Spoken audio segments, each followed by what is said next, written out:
안녕하세요. 저는 얼마 전 이혼을 하고 다시 돌싱이 된 30대 중반의 평범한 직장인 남성입니다.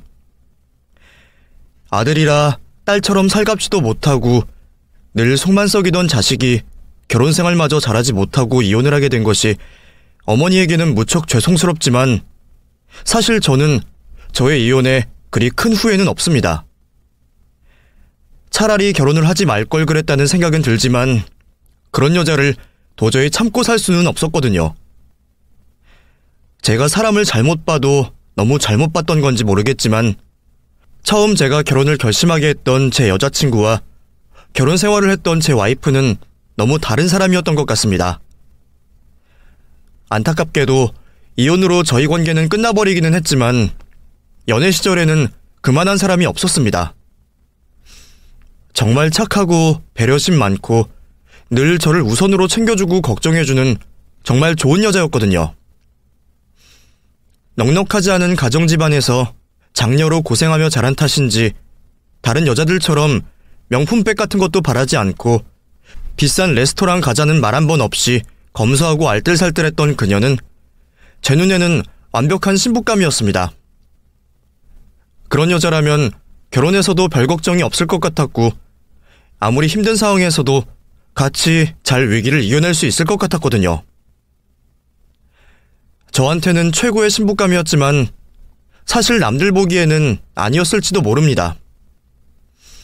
명문대는 아니지만 서울 4년제 대학을 나와서 중견기업에 다니던 저에 비하면 저희 와이프의 스펙이 그리 좋지는 않았거든요. 사실 그건 가정 형편 탓이었습니다. 장인어른은 작은 공장 다니시고 장모님께서는 시장에서 장사하시며 와이프와 처남을 키우시느라 고생이 많으셨지만 그렇게 여유가 있던 살림은 아니었습니다. 지금도 가진 재산은 장인어른 명의로 되어 있는 오래된 빌라가 전부이고 불경기에 자영업을 하시던 당시에는 자식들 대학 보내는 것도 어려운 형편이셨다 하더라고요. 그래서 와이프는 어려운 집안 사정 때문에 대학 진학을 포기하며 취업을 해야 했고 전문계 고등학교를 졸업하고서는 중소기업을 다니느라 고생이 많았습니다. 그래서 어린 나이에 일찍 취업을 했는데도 연봉도 저의 절반 정도밖에는 되지 않았거든요. 하지만 그게 와이프 탓이라고 생각하지 않았습니다. 형편이 안 좋아서 어쩔 수 없었지만 사람 자체는 참 좋다 생각했거든요. 제가 처음부터 와이프의 경제력을 보고 만난 것도 아니고 그저 사람이 좋아서 그녀를 만났던 제게는 와이프의 직장이나 연봉이 중요하지 않았습니다. 그냥 서로를 사랑하는 마음이 있으면 결혼도 할 수 있는 거라 생각했어요. 게다가 제가 와이프와 반반 결혼을 바랄 정도로 어려운 상황은 아니었거든요. 졸업하자마자 일찍 취업을 해서 돈을 벌었던 저는 어쩌다 운 좋게 청약에 당첨되어서 제 명의의 아파트가 있었습니다. 은행 대출이 절반 이상이었지만 그래도 제 명의의 집이니 신혼집 걱정을 할 것도 없고 결혼식이나 신혼여행도 형편껏 하고 앞으로는 계속 맞벌이하면서 열심히 살면 될 거라고 생각했어요. 다행히 저희는 부모님을 당장 부양해야 할 걱정도 없었기에 결혼이 어렵지는 않았었죠. 저희 집은 제가 대학생 때 아버지가 일찍 돌아가셔서 전업주부로 사셨던 홀어머니만 계셨지만 아버지가 남기고 가신 재산이 꽤 있어서 어머니가 돈 걱정을 하실 만한 형편은 아니셨습니다. 다세대 주택에서 사시면서 월세 받아서 생활비를 하셨고 아버지 덕분에 나오던 연금만으로도 생활비는 충분했어요. 그래서 오히려 저희 결혼할 때 어머니가 시세로 2억 정도 되는 시골 땅을 물려주셨었죠. 물론 제가 집이 있고 당장 그 땅을 팔아야 할 형편이 아니라 그냥 두었지만 하나뿐인 자식 결혼하는데 그 정도는 해주실 여력이 있으셨다는 말입니다. 반면 처가집 사정은 그리 여유가 있지는 않았지만 다행히 두 분이 아직 젊으셔서 저희가 당장 부양해야 할 걱정은 없었습니다. 두 분 다 은퇴를 하지 않으셨고 장녀인 저희 와이프 말고 아래로 처남이 있었기 때문에 책임져야 할 자식이 저희만 있던 것도 아니었거든요.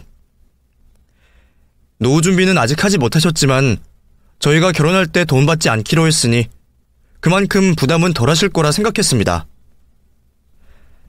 저나 와이프나 둘 다 부모님 걱정하는 마음이 커서 그런지 결혼하면서 부모님들께 최대한 부담을 드리지 않으려 노력을 했어요. 그렇게 저희들 힘으로 결혼을 하게 된 저희는 그 후로도 저희끼리 의지하며 살았습니다. 그런데 저희가 결혼을 하고 얼마 후에 와이프는 돌연 퇴사 이야기를 꺼내왔어요. 회사 생활이 너무 스트레스라 힘들다며 아이를 낳을 때까지 쉬고 싶다고 하더군요. 길게는 아니고 3, 4년 정도만 좀 쉬고 싶어. 어차피 아이 낳고 나면 쉬어야 하는데 1, 2년 좀 빨리 쉰다 생각하면 괜찮지 않아? 글쎄, 나는 당분간은 당신이 회사 생활할 줄 알고 있었는데 그럼 우리 당장 생활은 어떻게 하지? 물론 내가 쉬면 당신 혼자 벌어야 해서 힘들긴 하겠지만 내가 그만큼 아껴 쓸게. 내가 진짜 회사 생활 너무 힘들어서 그래. 나 이러다가 정말 병나겠어. 아무리 집이 자가라고는 해도 아직 아파트 대출이 한참이라 당장 외벌이가 부담스럽기는 했지만 회사 생활이 죽을 만큼 힘들다는 와이프에게 계속 일을 하라고 강요할 수는 없었습니다. 현실적인 돈 문제 때문에 잠시 고민을 하기는 했지만 아내를 걱정하고 사랑하던 저는 아내의 퇴사를 이해해줄 수밖에 없었어요. 그래, 당신이 그렇게 힘들다는데 어쩌겠어. 스트레스 받으면서 회사 생활하다가 몸 상하느니 쉴 때 쉬는 게 낫지. 돈이야 내가 벌면 되니까 당신은 걱정하지 마. 정말? 정말 고마워 여보. 역시 내 걱정해주는 건 당신밖에 없어. 그렇게 저의 허락으로 와이프는 다니던 회사를 그만두게 되었고 와이프는 집에서 살림을 하면서 아이를 가지기 위해 준비를 하고 있었습니다. 그렇게 1년이 지나고 예정대로 아이를 가져보려 했지만 와이프는 아직은 준비가 덜 된 것 같다며 아이 계획을 미루더군요. 우리 아직 대출도 많이 남았고 사실 형편이 그렇게 여유롭지는 않잖아. 내가 계산해보니까 지금 당장은 당신 벌어오는 돈으로 우리 둘이 쓰기도 빠듯해. 적금 넣고 있는 것도 아직 만기가 한참 남았고. 그래서 지금 당장 임신하려면 금전적으로 좀 무리일 것 같아서 말이야. 아이는 좀 미루는 게 어때? 저야 와이프 말을 잘 듣던 남편이었던지라 그런 와이프의 말에 그저 오케이였습니다. 집안 사정이야 살림하는 와이프가 더 잘할 텐데 그럼 와이프 말대로 해야겠다 싶었죠. 와이프는 지금 저희 형편의 아이를 가지려면 더 절약하고 더 빠듯하게 살아야 한다며 저의 용돈까지 확 줄여버렸습니다. 그 전까지 50만 원이었던 제 용돈이 30만 원으로 줄어버리고 말았어요. 그 돈이면 차에 들어가는 기름값에 밥값도 모자란 금액이었지만 외벌이하는 집들 사정이야 다 그렇다 보니 어쩔 수 없는 선택이라 생각했습니다. 알뜰살뜰 살아야 아이도 낳고 할 수 있는 거니까요. 그렇게 해서 저희는 결국 자녀 계획을 뒤로 미루고 경제적인 여유를 더 만들기로 했습니다. 마음 같아서는 와이프더러 다시 일을 해보는 건 어떻겠냐고 말을 꺼내고 싶었지만 호기롭게 퇴사하라고 했던 제가 이제 와서 다시 와이프를 고생시키는 게 마음에 걸렸어요. 가뜩이나 처우도 안 좋고 복지도 없는 회사에서 혼자서 별별 일 다 하고 고생 다 하면서도 쥐꼬리만한 월급 받는다고 한탄하던 아내였는데 이제 와서 다시 그런 일을 하라고 내보내는 게 저도 달갑지 않았거든요. 같은 고생을 해도 제가 2배를 더 버니까 그냥 당분간은 저 혼자 고생을 해야겠다 싶었습니다. 어차피 늦어도 몇 년 안에는 아이를 낳을 거고 그때 가서는 어쩔 수 없이 와이프가 혼자 육아하느라 고생해야 할 테니 나중을 생각해서라도 당분간은 저 혼자 고생을 하는 게 나을 거라 생각했죠. 그렇다고 와이프가 집에서 노는 것도 아니었으니까요. 다른 집 와이프들은 살림하면서도 반찬 사 먹는다는데 우리 와이프는 요리도 잘하고 살림하고 잘하니까 저는 매끼 제 밥 챙겨주는 것만으로 와이프에게 감지덕지할 판이었습니다. 그래도 다행히 대출 이자만 아니면 크게 돈 나갈 데가 없으니 그것도 감사한 일이었죠. 여전히 외벌이는 힘들고 물가는 오르느라 죽을 맛이었지만 사랑하는 와이프가 있으니 다 견딜만 했어요. 그러다 어느 날 좋은 소식이 들려오게 되었습니다. 어머니가 저희에게 물려주셨던 그 땅이 무려 10배가 넘게 오르게 되었다는 소식이었죠. 어머니도 언젠가 오를 거라며 들고 있으면 도움이 될 거라 하시며 주셨지만 이렇게 금방 좋은 소식이 들릴 줄은 몰랐습니다. 저도 몇 년은 푹 묻어둘 생각을 하고 있었는데 말이에요. 덕분에 외벌이 하느라 팍팍했던 저도 조금은 숨통이 트이는 기분이었습니다. 어머니가 주실 때에도 벌써 시세가 2억은 되는 땅이었는데 이게 10배가 올랐으니 이제 저는 정말 제가 땅 부자가 되었다 싶더라고요. 하루아침에 로또 같은 일이 생기고 나자 저는 너무 기뻤습니다. 와이프 역시 좋은 일만 생기나 보다며 기뻐하고 있었죠. 그럼 우리도 어디 가서 땅 부자라고 자랑 좀 해도 되는 거야? 우리도 대박 난 거야? 아니 진짜 땅 부자들은 한참 더 많겠지만 우리도 대박은 대박인 거지? 솔직히 이 돈이면 앞으로 애 낳고 살면서도 돈 걱정은 안 해도 되겠지.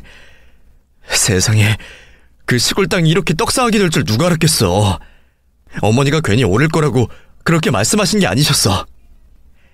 그러게, 나도 그냥 시골 땅이라 별기대 안 했는데 진짜 개발되는 일이 있기는 하네. 땅값이 확 올랐다는 그 소식을 듣게 되었던 날, 와이프와 저는 오랜만에 축배를 들었습니다. 그동안 저 혼자 벌어오느라 생활비 아끼고 한다고 밖에서 마음 편히 술 한 번 제대로 마시기도 어려웠는데 그날만큼은 정말 기쁘게 와이프와 와인을 한 잔 나눴습니다. 그래봐야 마트에서 사온 10만원짜리 와인이었지만 평소 맥주 한 캔도 아끼던 저한테는 엄청난 사치였었죠. 저는 그동안 고생한 게 있으니 기분이라도 내겠다고 그랬던 건데 제가 와인을 사들고 온 걸 보게 된 와이프는 자기가 더 설레이는지 벌써부터 떼부자가 된 것처럼 말을 하더군요. 어머, 웬 와인이야? 맨날 소주만 마시던 당신이 어쩐 일로? 아니, 좋은 소식도 있고 오랜만에 기분 좀 내자 이거지. 땅값 올랐다고? 그래도 우리 벌써 이렇게 호선 누려도 되는 거야? 당신 같은 짠돌이가 웬일이야? 나야 좋지. 우리 결혼하고 제대로 기분 내본 적도 없었잖아. 결혼할 때도 없는 돈으로 겨우 결혼식 올리고 대출 갚느라 여태 돈 아낀다고 한번 제대로 누려본 적이 있나. 솔직히 나 그동안 맥주도 한 캔 마음껏 못 마셨어. 물가는 오르는데 내 월급은 그대로지. 나도 그동안 가장의 무게가 생각보다 무거웠나 봐. 결혼생활 몇 년 차에 10만원짜리 와인 한 병 사는 것도 처음이다 보니 저는 순간 저도 모르게 울컥하는 마음이 들었던 모양입니다. 그렇다고 제가 그 말로 와이프 기를 죽이려고 한 것도 아니고 저 혼자 외벌이했다고 집에 있던 와이프를 타박하려고 했던 것도 아니었어요. 그런데 제 말을 들은 와이프는 제가 안쓰러운 게 아니라 기분이 상했던 모양입니다. 그래서? 지금 당신 혼자 고생했다고 생색내는 거야? 나는 집에서 놀았어? 당신 밖에서 걱정 없이 돈 벌어오게 해준 게 누군데? 당신도 고생했지만 나도 고생 많이 했어. 나는 넉넉하게 살았어? 누가 당신은 놀았다고 했어? 그냥 우리한테 웬일로 이런 행운이 찾아왔는가 싶어서 감격스러워서 그렇게 말을 한 거지. 갑자기 왜 그래? 아니, 당신이 말을 좀 섭섭하게 하니까 그렇지. 아무튼 나도 고생 많았다는 건 알아줘. 제가 아내에게 집에서 논다고 구박이라도 했으면 모를까. 갑자기 좋은 날 짜증을 내는 와이프 때문에 잠시 느꼈던 감동이 사그라들었지만 그래도 저는 처음으로 느껴보는 이 여유와 기분을 만끽하려 와이프의 짜증을 그냥 넘어갈 수밖에 없었습니다. 사실 제가 보기에는 그동안 와이프가 크게 힘들게 살았던 건 없었다 싶었지만 그래도 자기 딴에 살림하느라 힘들었겠지 생각하며 넘어가기로 했었죠. 그렇게 그날 밤 저희는 오붓하게 술잔을 기울이며 앞으로의 미래에 대해 얘기를 나누고 있었습니다. 당장 그 돈으로 뭘 하겠다는 생각은 없었지만 그냥 그 정도 돈이면 앞으로 뭘 할 수 있을지 공수표 같은 걸 던지곤 했죠. 저도 회사 그만둘 생각도 없으면서 괜히 우스갯소리로 허황된 사업 얘기를 꺼내보았어요. 그러자 와이프도 자기도 이것저것 하고 싶은 게 많았다며 얘기를 하더라고요. 그럼 나 네일샵 하나 차려줘. 아니다. 그냥 카페를 차릴까? 아니면 식당? 아무튼 그 돈이면 뭔들 못하겠어. 그치? 생각만 해도 너무 좋다. 와이프가 별별 얘기를 다 하는 걸 들으면서도 저는 와이프의 말을 그리 귀담아 듣지는 않았습니다. 땅값이 올랐다고 해서 당장 그 땅을 팔아치울 수 있는 것도 아니었고 땅을 팔아서 돈이 생기더라도 저는 은행에 고스란히 넣어둘 생각이었거든요. 뭐 10% 정도는 떼어주고 주식 같은 데 투자할 수는 있겠지만 저는 갑자기 공돈이 생겼다고 해서 헛된 꿈을 꾸거나 함부로 일을 벌릴 생각은 없었습니다. 와이프가 정말 진지하게 뭔가 해본다고 한다면 그때 가서는 생각을 해보겠지만 사실 와이프 성격상 장사 같은 걸 할 만한 사람은 아니었거든요. 자기 자신에 대해서는 누구보다 잘할 거라 생각하고 그 말을 그냥 장난처럼 넘어갔는데 며칠 뒤에 와이프가 진지하게 얘기를 꺼내더라고요. 오빠, 나 오늘 친구들이랑 가게 알아보고 왔다? 가게? 무슨 가게? 아니, 나 네일샵이나 카페 같은 거 하고 싶다 그랬잖아. 근데 적당한 거 하나 차리려면 돈이 꽤 많이 들더라? 뭐 보증금은 나중에 돌려받는다 쳐도 월세도 몇백만 원씩 하더라고. 거기다가 권리금은 또 뭐야? 권리금은 뭐 부르는 게 값이야. 좀 대로변에 있는 데는 몇천만 원씩 달라 그러고 좀 골목에도 1,000만 원은 넘더라? 제대로 얘기를 한 적도 없는데 벌써부터 가게를 알아보고 다녔다며 들떠있는 와이프를 보자 저는 당황스러웠습니다. 구멍가게 같은 회사 다니다가 결혼해서는 전업주부로 살던 여자가 갑자기 무슨 자신감에 가게를 알아보고 다니나 싶었거든요. 거기다가 네일샵 하던 카페 하던 잠깐이라도 그쪽 분야에 해본 적이라도 있어야 말이죠. 그것도 다 자격증이 필요하고 경력이 있어야 사장을 할 텐데 준비한 건 하나도 없으면서 그냥 무작정 가게부터 알아보고 다니는 게 어이가 없었습니다. 심지어 주변 동네들마다 적절한 보증금이나 월세가 어느 정도인지도 모르고 가게 권리금이라는 게 뭔지도 모르는 사람이 말이죠. 갑자기 가게는 무슨 가게야? 당신 그때 했던 그 말 진심이었어? 그럼 그냥 농담인 줄 알았어? 나 가게 차리고 싶다고 했잖아.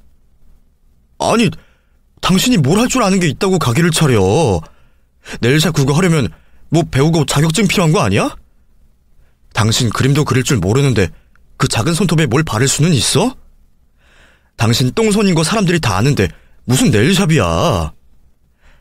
그거 다 배우면 하는 거야. 나 다니는 네일샵 원장님도 자기 진짜 손재주 하나도 없었는데 다 배워서 했다고 그랬어. 그리고 그림 그리는 것보다야 손톱 바르는 게 쉽지. 무슨 그런 걱정을 해?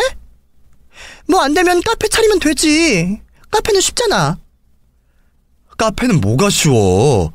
당신 회사 다닐 때 손님들한테 믹스커피 타는 것도 싫어했잖아. 아니면 카페 아르바이트라도 한번 해봤어? 그거랑 이거랑 같아? 비교할 걸 비교해야지. 내가 돈 받고 하는 것도 싫다고 할까봐? 나 원래 옛날에 꿈이 바리스타였어. 이건 진짜 학원 몇 달만 배우면 금방 할 수 있어. 그럼 당신은 지금 뭘 제대로 배우지도 않고 생각도 안 해보고 덥석 가게부터 알아보려 다닌 거야? 아니, 나도 당장 뭐 할지 모르겠으니까 자리라도 보러 다니는 거지. 그러다 보면 좋은 기회가 올 수도 있잖아? 앞으로 돈 걱정할 일도 없는데 뭐 어때? 저는 정말 거에게 로또라도 된 것처럼 생각 없이 구는 와이프의 행동에 충격을 받았습니다. 가끔 세상 모르고 답답한 소리를 할 때는 있었지만 이 정도로 생각이 없을 줄은 몰랐거든요.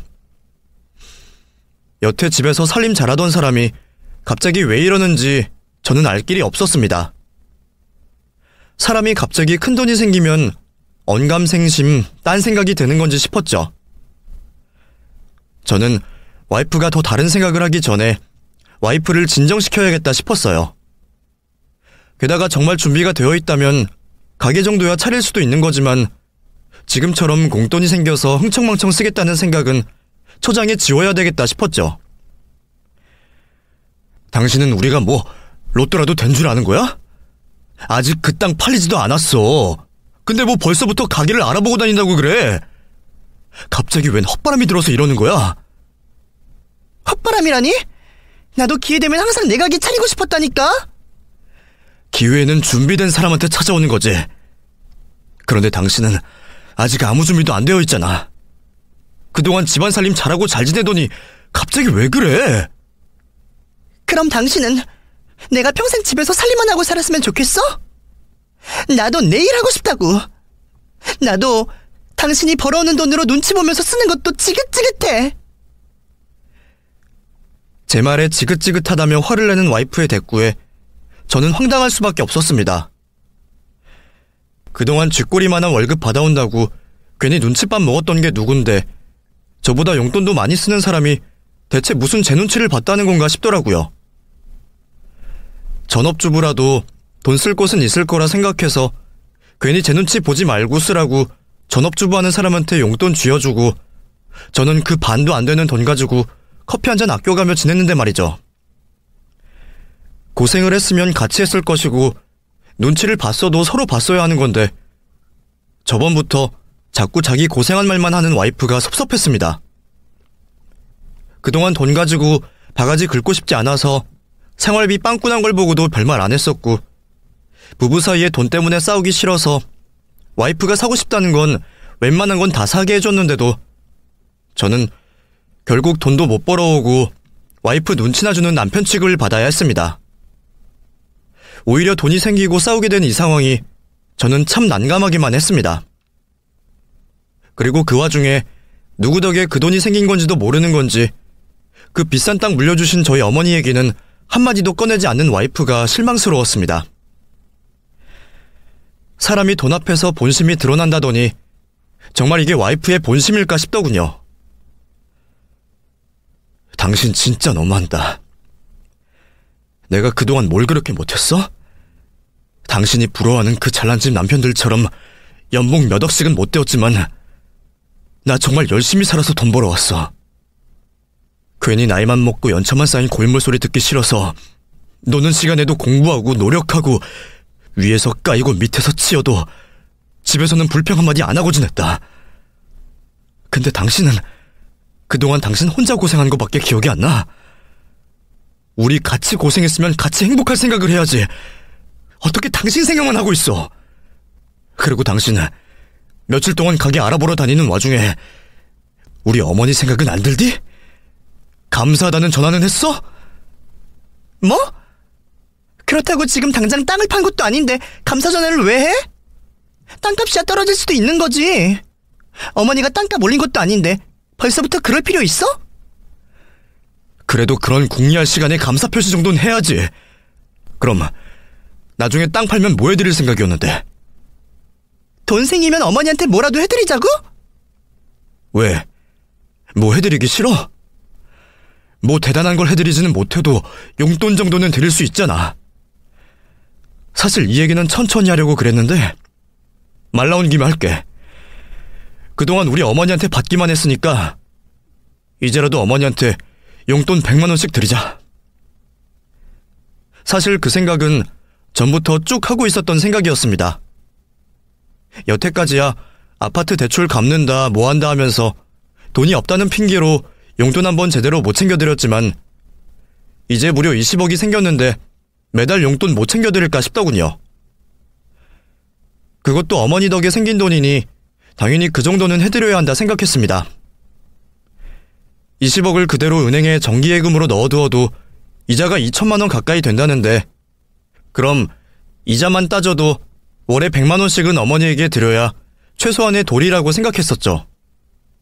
물론 아직 땅도 안 팔았으니 머릿속에만 있던 생각이었지만 얘기를 미리 꺼내게 되었네요. 그 돈 가지고만 있어도 이자로 100만 원씩은 벌어. 그렇게 큰 돈인데 어머니한테 용돈 챙겨드리는 건 당연한 거 아니야? 아니, 그 땅값이 아니더라도 그동안 우리가 어머니한테 받은 걸 생각하면 자식으로 그 정도 도리는 해야지. 도리는 무슨 도리야? 그럼 우리 집에도 그만큼 드릴 거야? 아니, 어머니는 혼자 계시고 우리 집은 엄마 아빠 두 분 다 계시니까 2배로 해야겠네? 그럼 어머니한테 100만 원 드리고 우리 집에는 200씩 드릴 거야?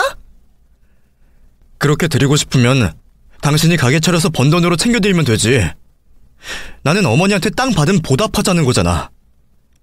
말도 안 되는 소리 하고 있어. 어머니가 그 땅 주실 때 뭐 해달라고 말이나 하셨어? 아니면 계약서라도 쓰셨어? 어머니한테 자식이 당신 말고 누가 또 있는 것도 아니고 어차피 돌아가시면 우리가 받을 땅이잖아. 공짜로 준 땅인데 용돈을 왜 드려? 그거 아니면 양쪽 다 공평하게 드리던가. 아니면 나도 용돈 못 드려. 뭐? 진짜 당신 이럴 거야? 그게 무슨 억지야? 억지는 당신이 먼저 부렸지. 아니면 그 땅 받았을 때 2억 좀 됐으니까 그거에 대해서 감사 표시나 하던가. 2억짜리 받고 20억이 된 게 어머니 덕도 아닌데 왜 그렇게까지 해야 해?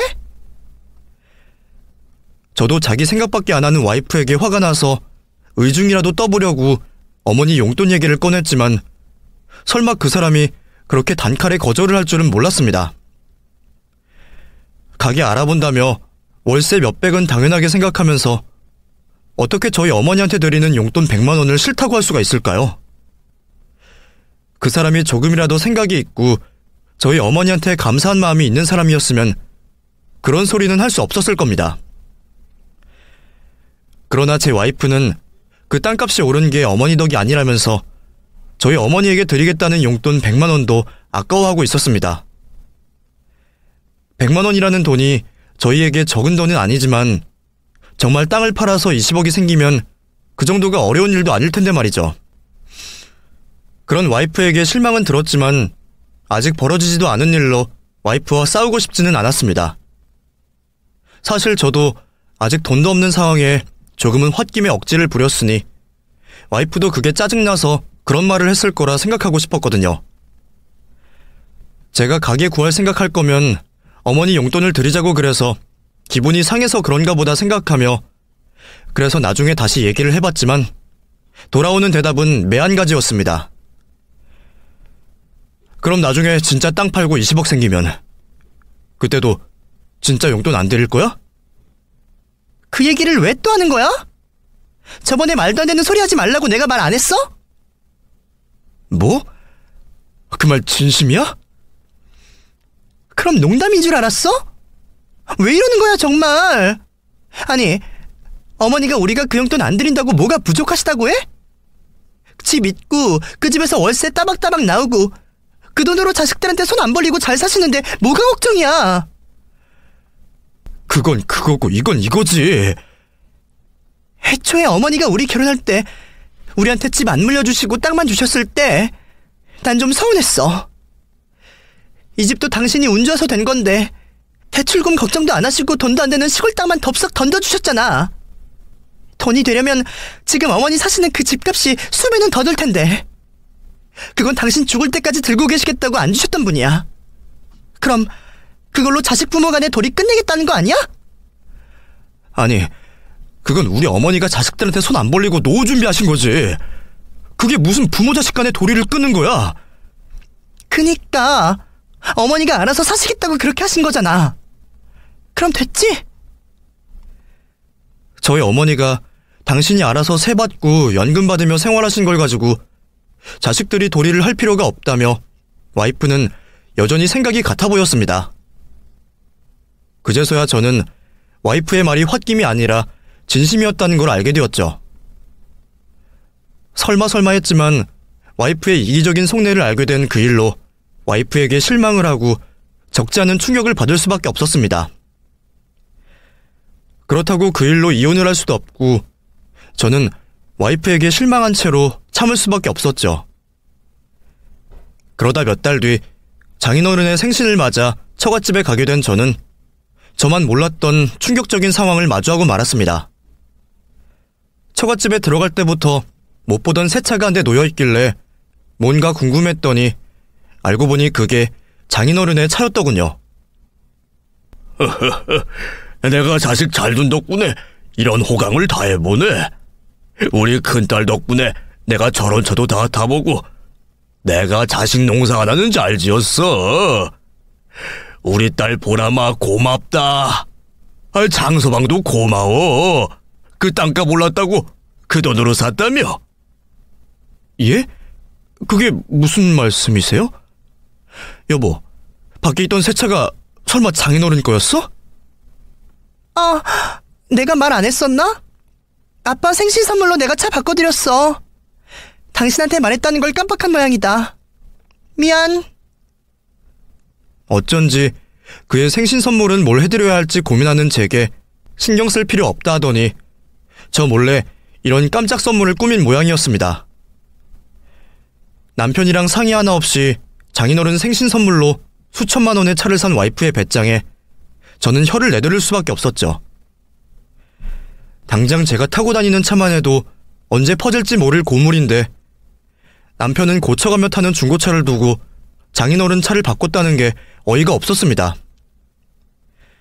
우리 형편에 무슨 수천만 원을 썼나 했더니 그것도 전부 저희 어머니가 물려주셨던 그 땅값 하나 보고 저지른 짓이었더군요. 당신 무슨 돈으로 차를 샀어? 우리한테 당장 무슨 돈이 있다고? 우리가 돈이 왜 없어?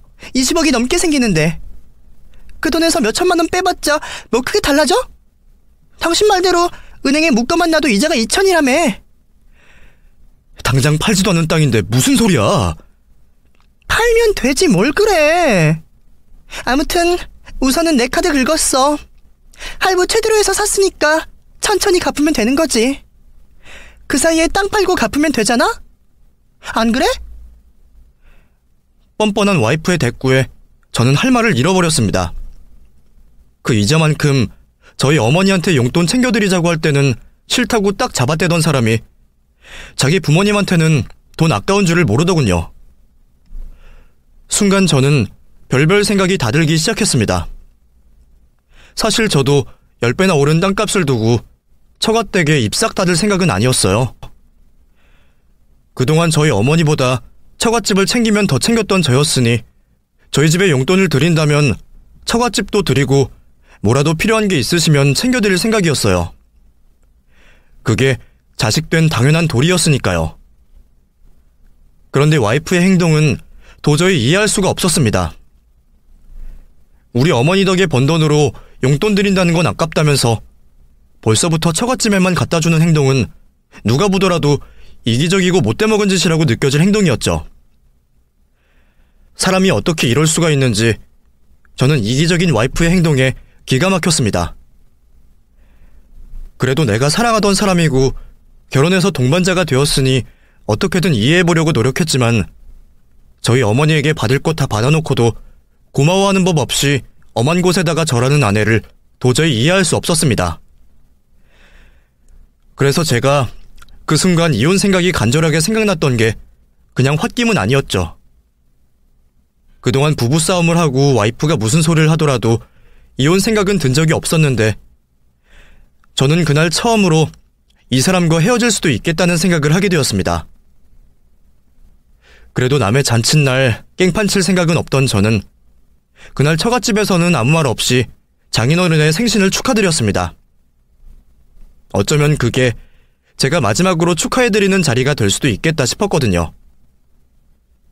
그래도 그때까지는 마지막 희망이 남아있었어요. 와이프가 상의도 없이 처갓집에 차를 사드렸지만 이제라도 우리 집에 저희 어머니께 뭔가를 하자고 한다면 저는 마음이 돌아설 것 같았죠. 어머니 일로 서운하게 했던 것도 미안하다고 사과하면 넘어가고 이해할 의향이 있었어요. 그래서 집으로 돌아간 저는 와이프에게 마지막 지푸라기를 잡는 심정으로 물어보게 되었습니다. 당신 오늘 뭐하는 짓이야? 나랑 상의 한마디 없이 장인어른 차를 바꿔드리면 어떡해? 그 돈이 한두 푼도 아니고 우리가 지금 당장 그럴 여력이 있어? 그 여력 이제 곧 생길 거 아니야. 그나저나 그 땅 부동산에 내놓기는 했어? 내가 당장 팔자고 말한 건 기억해? 얼마나 더 오를지도 모르지만 언제 떨어질지도 모르잖아. 그러니까 그냥 적당할 때 팔아치우자. 그리고 돈 생기면 바로 카드 할부 갚으면 되지. 그럼 여력 생기는 거 아니야? 그러니까 일에 순서가 있는 거지. 누가 그렇게 막무가내로 살아. 팔겠다고 해도 사겠다는 사람이 있어야지. 그거야 부동산에서 알아서 할 일이지. 그럼 그 땅 팔면 우리 집에도 뭐 해줄 거야? 생각해둔 거라도 있어? 또 그 소리야? 어머니가 뭐가 필요하신 게 있으시대? 면허도 없는데 똑같이 차 사드려. 우리 아버지는 차가 필요하니까 사드린 거지. 어머니는 뭐 필요하신 거 없어. 없기는 왜 없어? 우리 어머니한테 가서 물어나 봤어? 우리 어머니 지금 쓰는 냉장고 20년도 넘은 거야.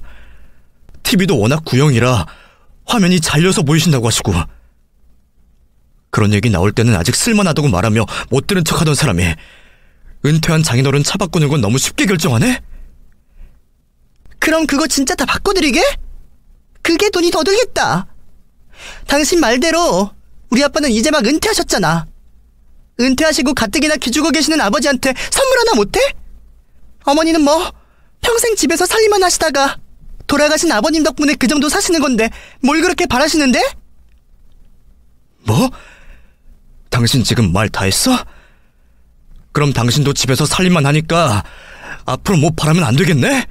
그래? 그래서 내가 나가서 돈 벌겠다고 하잖아. 진짜 사람 벌써부터 스트레스 받게 할 거야? 저는 마지막까지 기대를 걸었지만 제 와이프는 끝까지 저를 실망시키고 말았습니다. 와이프는 저랑 싸우는 게 기분이 상했는지 짐을 싸들고 친정으로 다시 가버렸고 결국 저는 그 순간 이혼 결심을 하고 말았습니다. 저런 여자랑 더 같이 사느니 차라리 평생 혼자 어머니 모시고 사는 게 낫겠다 싶더군요. 제가 여태 믿고 의지했던 여자가 겨우 저것밖에 안 되는 사람이었다는 게 충격이었고 저 여자와 결혼한 제 선택이 너무나 후회스러웠습니다. 그래도 다행인 것은 아직 그 실수를 바로잡을 기회가 남아있다는 것이었죠. 아직 둘 사이에 자식이 없다는 게 얼마나 다행이었는지 저는 하루빨리 이혼을 하기로 마음먹었습니다. 퇴근을 하고 이혼 변호사를 만나고 왔더니 어느새 집에 와이프가 돌아와 있더군요. 끝까지 자기가 뭘 잘못했는지 모르는 건지 저한테 사과를 요구하는 와이프였습니다. 당신이 사과 먼저 하기 전엔 안 간다 그랬는데 엄마 아빠가 하도 말려서 돌아왔어. 당신 사과 받기 전엔 말 안 할 거니까 먼저 말 걸 생각하지 마. 평소였다면 당연히 제가 먼저 사과를 하고 와이프의 기분을 풀어주려 노력했겠죠. 하지만 이제 이혼을 할 마당에 제가 뭐하러 그 여자 기분 따위를 신경 쓰겠습니까? 저는 사과할 일이 없다며 단호하게 이야기를 했습니다. 나 당신한테 사과할 생각 없는데? 내가 뭘 잘못했는데 사과를 해야지? 오히려 사과는 당신이 나한테 해야지. 안 그래? 뭐? 당신 진짜 나랑 끝까지 해보자 이거야? 그냥 화내서 미안하다고 넘어가면 될 걸 갑자기 왜 되도 않는 고집을 부려? 고집을 부린 건 내가 아니라 당신이야. 그러게 욕심을 부리려고 해도 적당히 좀 하지. 왜 사람을 질리게 만들어? 더 긴 말 할 것 없고 나 당신이랑 이혼할 거야. 그동안 내가 얼마나 참았는지 당신은 모르겠지? 마음 정했으니까 설득할 필요 없어. 당신 덕분에 나 마음 정리 다 끝나버렸거든. 뭐라고? 이혼? 하, 진짜 어이가 없다. 당신 겨우 꺼낸 말이 이혼이야? 왜? 그런 소리 하면 내가 겁먹고 먼저 사과라도 할까 봐서? 됐다 그래. 나 절대로 사과 안 해. 그래, 이혼하고 싶으면 어디 해봐. 누가 겁이라도 먹는데? 와이프는 제가 농담을 하는 줄 아는 건지 이혼 얘기 앞에서도 눈 하나 깜짝하지 않고 있었습니다. 그래서 저는 아까 변호사 사무실에서 상담을 받으며 가방에서 받아왔던 이혼 서류를 내밀어 보일 수밖에 없었죠. 그제서야 와이프는 제 말이 진심이라 생각했는지 놀라면서 되려 화를 내고 있었습니다. 이거 뭐야? 이혼 서류? 당신 그 말 진심이야? 진짜 나랑 이혼하겠다고? 그래. 내가 어디 허투루 말하는 거 봤어? 나 마음 다 정했으니까 더 얘기할 것도 없고 서로 조용히 협의 이혼으로 가자. 그래야 당신이나 나나 덜 피곤해. 어이가 없다 진짜. 지금 설마 어제 그 일 가지고 이혼하자 그러는 거야? 왜? 내가 어머니 안 챙겼다고 삐졌어? 당신 같은 이기적인 사람이랑 하루도 더 살고 싶지 않아. 이유가 뭐든 알 것 없고 이혼 도장이나 찍을 생각해. 그래, 이혼하자. 그러면 누가 겁이라도 먹을까봐?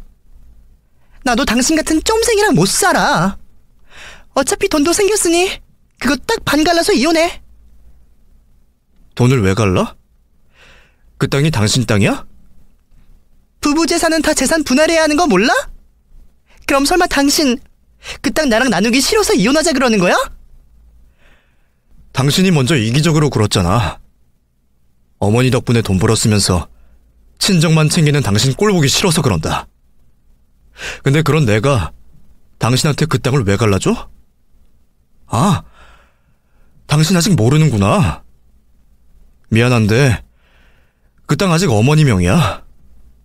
그러니까 나나 당신이나 그 땅 나누고 자시고 할 것도 없는 거지. 뭐라고? 그리고 이 집 내 명이니까 나가줬으면 해. 당신 어제 집 나간다고 챙겼던 짐 그대로 챙겨가면 되겠네. 와이프는 진작부터 그 땅이 자기 땅이 된 마냥 설레발을 치고 그날리를 부렸지만 사실 그 땅 명의는 아직 바뀌지도 않았습니다. 어머니가 결혼할 때 저희한테 주신 건 맞지만 당시 저는 상속세 한 푼이 아쉬운 탓에 명의를 바꾸지 않았거든요. 그런 줄도 모르고 자기 몫이라고 욕심부리던 와이프에게는 충격이었을 겁니다. 그제서야 우리가 이혼을 해도 그 돈을 챙기지 못한다는 걸 알게 된 와이프는 뒤늦게 제 바짓가랑이를 붙잡으며 사정을 해왔지만 저는 더 이상 그 이기적이고 못돼먹은 여자의 말을 들어줄 생각이 없었습니다. 여보, 내가 잘못했어. 내가 실수했어. 그렇다고 이혼이라니 그건 너무하잖아. 그러게 왜 괜히 가만히 있는 사람을 건드려. 먼저 실망을 시킨 건 당신이야. 나 한 번만 용서해줘. 나도 돈이 생기니까 욕심이 나서 그랬어. 내가 설마 진짜로 어머니를 나몰라라 하겠어? 그냥 어머님이 우리 친정보다 여유가 있으시니까 천천히 해드리려고 그런 거지. 나 그렇게 정없는 사람 아니잖아. 어?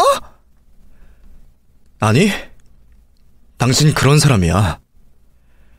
내가 몇 번이나 기회를 줬는데 당신은 다 날려먹었지?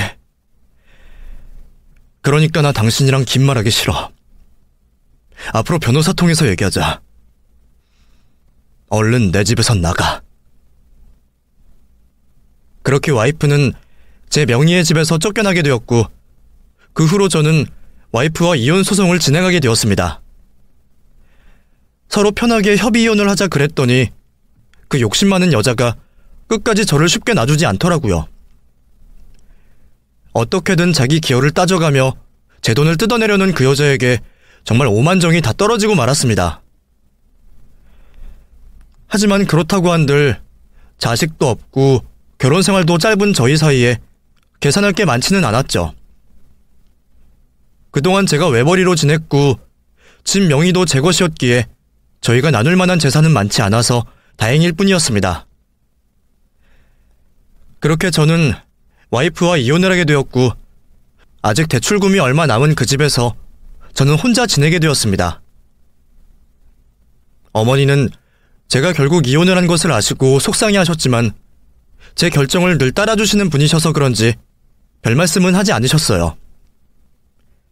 그리고 얼마 뒤 저는 어머니 명의로 있던 땅을 팔았고 그 돈 전부를 어머니 통장에 넣어드렸습니다. 그동안 혼자 먹고 사느라 용돈 한번 제대로 못 챙겨드린 아들이 차마 그 돈을 욕심낼 수가 없었거든요. 이제 저도 더 이상 책임져야 할 가족도 없고 직장 생활하면서 혼자 먹고 살기 어렵지도 않기에 그런 큰 돈은 필요 없었습니다. 전처 말대로 나중에 어머니가 돌아가시면 제게 유산으로 남겨주시겠지만 그때까지는 어머니가 돈 걱정 없이 편히 지내다가 가셨으면 했거든요. 결국 이렇게 될 것을 그깟 돈 때문에 이혼을 하게 된 건 마음이 안 좋았지만 그 사람의 본심을 늦게 알아차린 대가로 생각하기로 했습니다. 아무리 조심해도 본심을 알아내기가 쉽지는 않겠지만 앞으로는 저도 좀 더 조심하며 사람을 만나야 되겠다 싶더군요. 그래도 이 정도로 끝내기를 다행이라 생각하며 저는 앞으로 돌싱 라이프를 열심히 즐겨보려 합니다.